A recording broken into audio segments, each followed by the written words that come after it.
Fight number 13 for Mike Tyson. We're back in Latham.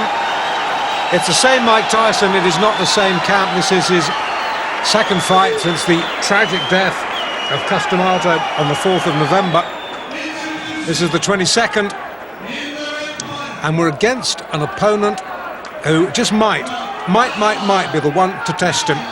In all Tyson's early fights, well, in his latter fights anyway, I've said that we really need to see a better class of opponent. And I think we might have got that tonight in the shape of Conroi Nельсон, who's been in with some good fighters. Conroi Nельson, Canadian, ranked number 2 in the Canadian heavyweight scene. As I said, he's been in with some good fighters. He's fought Razor Ruddock. He lost on a disqualification to Razor Ruddock.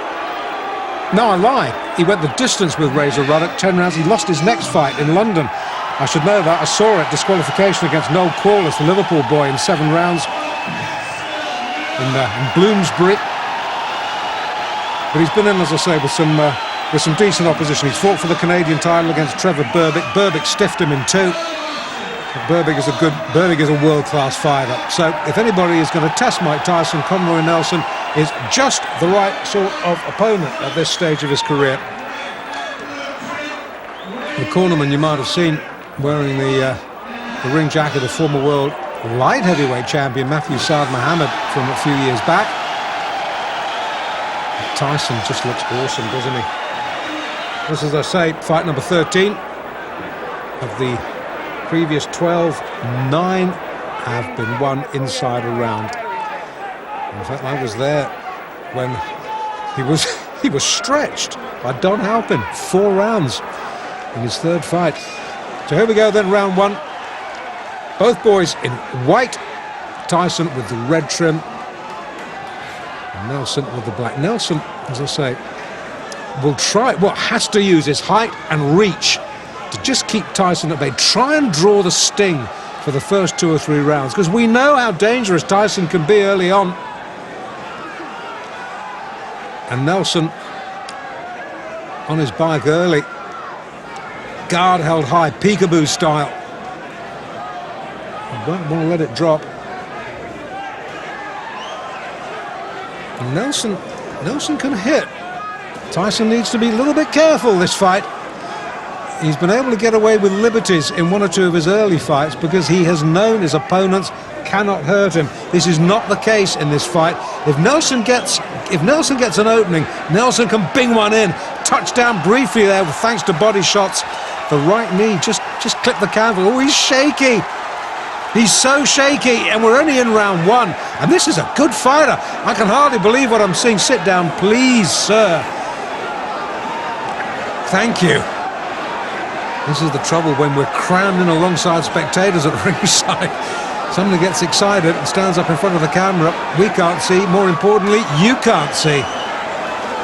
Tyson can see. Tyson likes what he's seeing.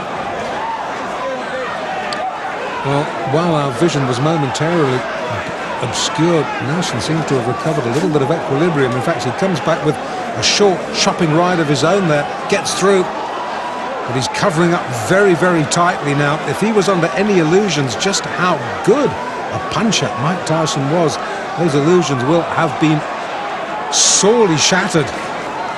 Tyson just falling centimetres short with that big arcing right. Referee just letting him get on with it. Just a little word. Don't keep it too close, boys.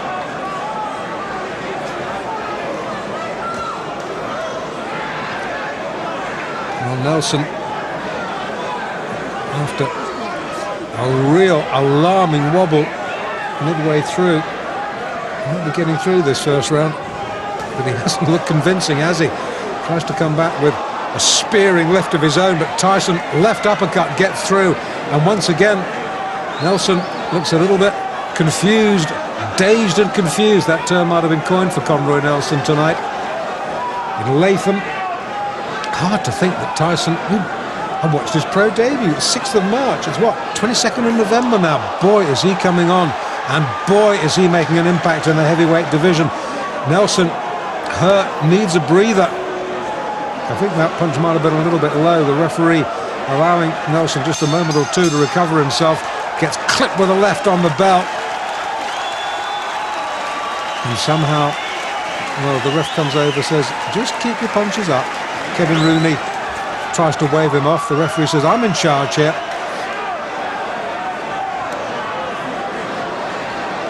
Okay, we're in the second. And once again, it's all Taison. And Nельсон, who was in deep trouble, is in deeper trouble as the left hook, which is fast becoming a Taison trademark, sends him down. The gum shield has been spat out.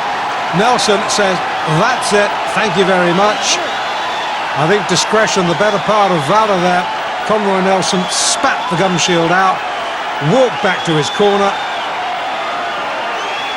Well, fight number 13, unlucky 13, I don't think so. 13 fights, 13 wins. At least Nельson got him into the second round. Taison now observing the post-fight niceties. I thought Conroi Nельson, well, in fact, I wasn't the only one who thought Conroi Nельson would stretch him, and he did, into round 2. Took Taison all of 3 minutes and 30 seconds to dispose of the second-ranked Canadian heavyweight, Conroi Nельson. Now, the only reason Conroi didn't get himself a one-way ticket to Palookasville in the first round is that he spent most of his time covering up, while Taison delivered one wicked body shot after another. I mean, you could hear those punches clear out to the parking lot. I couldn't figure out whether Nельson was there to fight or to give a lesson in survival tactics. Anyway, Taison finally got to him in the second, setting him up with a sweet overhand right, then taking him out with a vicious left hand. Referee counted him out at 30 seconds of the round. Very good fighter, experienced fighter, within good fighters. But a friend of mine from Canada called Davey Hilton was telling me about him and about being the clutch he tried the whole time. But he surprised me because he wasn't trying to hold, he was fighting. To face up, my thing was here to pick up a paycheck. The first round all he did was cover up. Well, maybe he was a little leery about the puncher power.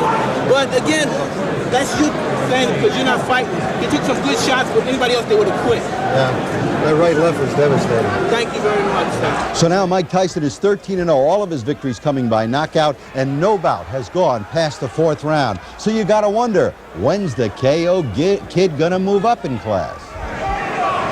If everything goes the way it's been going, I'd put Mike in the ring in about June or July against somebody in the top 10. But you must remember, once you break into the top 10, you can't go backwards.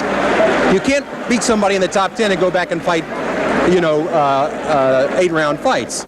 Jim, nobody's looking for Mike to go backwards. No, the sooner he moves against some real class, the better. I mean, this kid doesn't come to box, he comes to terminate.